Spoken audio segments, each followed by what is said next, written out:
Salut Philippe. Bonjour Julie. Comment ça va? Ça va très bien, toi? Dans ce tourbillon d'un lancement d'album. Oui, absolument. C'est fou. Oui, ça brasse beaucoup de tournées promo à Montréal comme en région. Mettons que je suis rendu rodé pour répondre à tes questions, Julie, mais je suis convaincue que tu en as trouvé quelques-unes que je ne me suis pas encore fait poser. Mais qu'est-ce qui t'a guidé pour la préparation de cet album, autant musicalement que dans tous les thèmes abordés? En fait, quand je suis revenu de voyager au Pakistan, dans le fond, après 2 mois, je suis parti tout seul dans le bois pour écrire l'album. Puis quand je suis sorti de là, j'avais comme plein de chansons qui étaient là. Puis il fallait que je trouve un moyen comme de les unir ou que ça soit naturel, que ça soit super organique. T'sais. Puis c'est comme le concept du... c'est même pas le concept, ça s'est imposé de soi-même d'avoir une œuvre un peu plus proche du cinéma, en fait, que ça soit très, très cinématographique.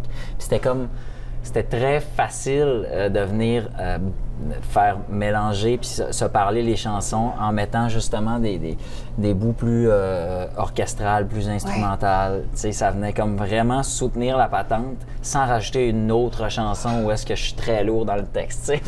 Fait que ça venait à quelque part mettre une certaine légèreté, même si les chansons instrumentales sont pas très légères sur l'album. Pas du tout. Mais c'est ça a vite pris cette forme-là. Puis au niveau du format physique puis du packaging de l'album, ça a été assez rapide aussi, qu'on a voulu faire ça comme un peu un scénario, comme un livre, plus dans un format rectangulaire que carré, ce qui est la norme. T'sais.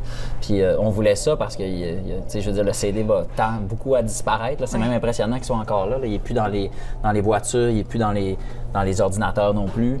Fait qu'on voulait faire un objet que, même si tu joues au frisbee avec le CD puis que tu l'écoutes sur Spotify, tu as bien fait d'acheter l'album physique quand même. Absolument.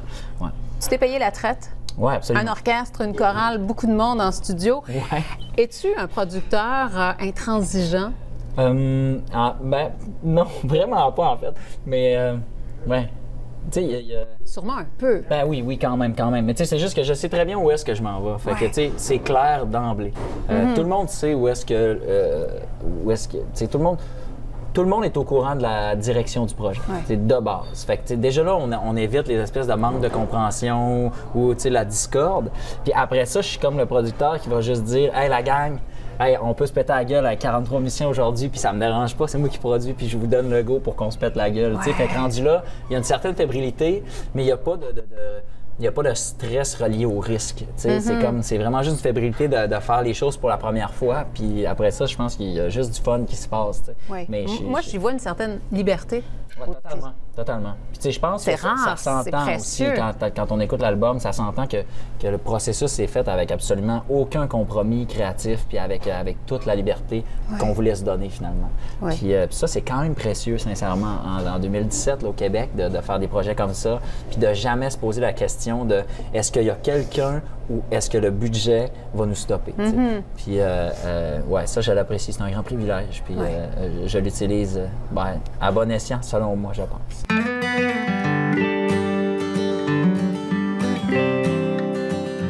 Dans la campagne de promotion avant la sortie de l'album, tu nous as fait croire à des collaborateurs peut-être improbables. Paul Darèche, 2 frères, même l'ensemble vocal Quartz. C'était un bon coup de pub, mais c'était pas pour rire de personne. Non, pas en tout. Puis je pense que c'est pour ça que les gens ont embarqué dans le projet aussi. Là. Je veux dire, je suis quand même assez effronté dans la vie, mais pas au point d'appeler quelqu'un pour lui demander « Je peux-tu rire de ta face publiquement avec toi? » Oui, le but, c'était...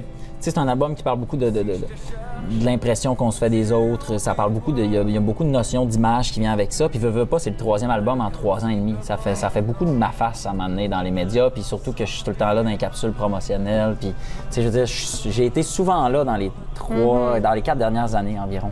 Fait que je voulais comme pousser encore plus cette notion de l'image-là avec ma face. Puis c'est pour ça qu'on a sorti comme la chanson qui est super douce, super lisse. Il n'y a rien qui dépasse. Les photos ultra léchées, photoshopées. J'y ai presque cru. Mais c'était ça le but de la patente, tu sais. Fait que ça tombe pas mal, Julie. Mais bref, puis c'est ça, le but, c'était de pousser vraiment cette notion de l'image-là le plus qu'on pouvait jusqu'à la sortie de l'album pour faire un clivage avec la vraie pochette de l'album, finalement, qui est une représentation difforme de mon visage, mi-homme, mi-bête. Et je suggère parce que tu le recommandes, mais aussi parce que c'est une expérience, l'écoute de la première mesure jusqu'à la dernière. Oui, absolument. Je pense que pour la première écoute, là, je pense que c'est vraiment important de l'écouter d'un trait, d'une traite, puis de l'écouter avec des écouteurs. Je recommande beaucoup ça parce qu'il y a la notion des sons beaucoup. Il y a cette dimension-là sonore, puis c'est moins bien rendu, mettons, dans une voiture. Quand tu comprends qu'est-ce que tu as déjà écouté une première fois, c'est correct, mais je veux dire, pour la première écoute, je conseille de l'écouter d'une traite avec des écouteurs. Je pense que ça va favoriser une immersion la plus proche de ce que j'avais en tête quand on l'a fait. Vraiment. La prochaine étape, c'est le spectacle? Le spectacle, la tournée. D'ailleurs, tu seras ici le 23-24 mars au Côte-Éco. Oui, absolument. Merci, Julie. Oui, tu es mieux informée que moi. Oui, ça, c'est sûr. Oui, 23-24 mars au Côte-Éco. Tu es en train de construire ça? On est en train de construire le spectacle, la tournée. Puis c'est ça, on va partir en tournée partout, aux quatre coins du Québec, peut-être même en Europe pendant 1 an et demi. Donc, on va vraiment faire le tour. Puis évidemment, entre-temps, c'est sûr que je vais avoir d'autres projets. J'en ai déjà d'autres. Fait que, tu sais, je veux dire, c'est sûr que je vais continuer de produire des choses, même pendant qu'on fait la tournée. Ouais. Merci beaucoup. Un plaisir. C'est toujours vraiment. Un plaisir. Yeah.